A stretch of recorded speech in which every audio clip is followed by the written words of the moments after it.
When you think of Africa, what do you think of? Some people think of beautiful landscapes. Others think of wild animals on the continent. Elephants, rhinos, lions, and more. This past October, I went to Africa for the first time in my life. It was really an amazing trip, a life-changing trip. I realized that from now on, when I think of Africa, I will think of the people. While in Africa, we stayed in Nairobi, the capital city of Kenya. Nairobi has over 4 million people who live there. More than half of them live in slums. Each day, they have to work hard just to make enough money to pay for some food. In the slums, you don't have enough money for running water or electricity, and your stove may be an open fire pit. The amazing thing that I found out about the Kenyans, however, is that they are very hardworking and happy people.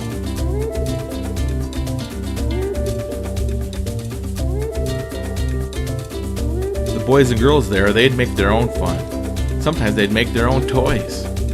Maybe it would be some bags from which they'd make a ball. Sometimes they'd find an old abandoned tire that they'd roll around for all day long.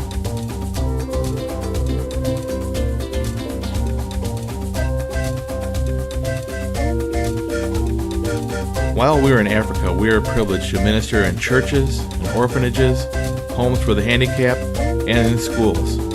It was amazing to share the gospel with literally thousands of boys and girls. While we were at Joyland, the school for the handicapped children, we saw and heard boys and girls with such a love for Jesus. It was amazing.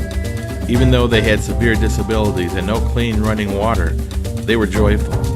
BGMC helped many of these kids utilize crutches and wheelchairs. Thank you, boys and girls, for helping them. Many of these boys and girls committed their lives to Christ. It was awesome to see the boys and girls say, "Yes, I want to know Jesus."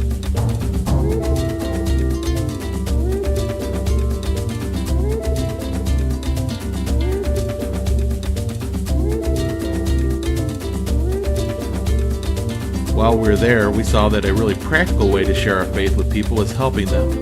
Most people in Africa have difficulty finding clean drinking water. Sometimes they have to use water that makes them sick. At Joyland, they have a swimming pool that hasn't had water in over 27 years.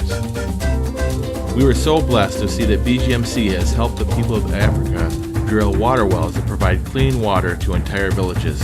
How awesome is that? But the reality is that there are so many more wells to drill. This next year, it is one of my goals to see enough money raised to drill a well for an entire village in Africa. Jesus said that when we give a cup of cold water to the thirsty, we are giving it to Him. When we help people in Africa, they are open to hear the good news about Jesus. When you see people respond to Jesus, you just really want to be more involved in missions. Let's make this the best year ever in helping missionaries all over the globe.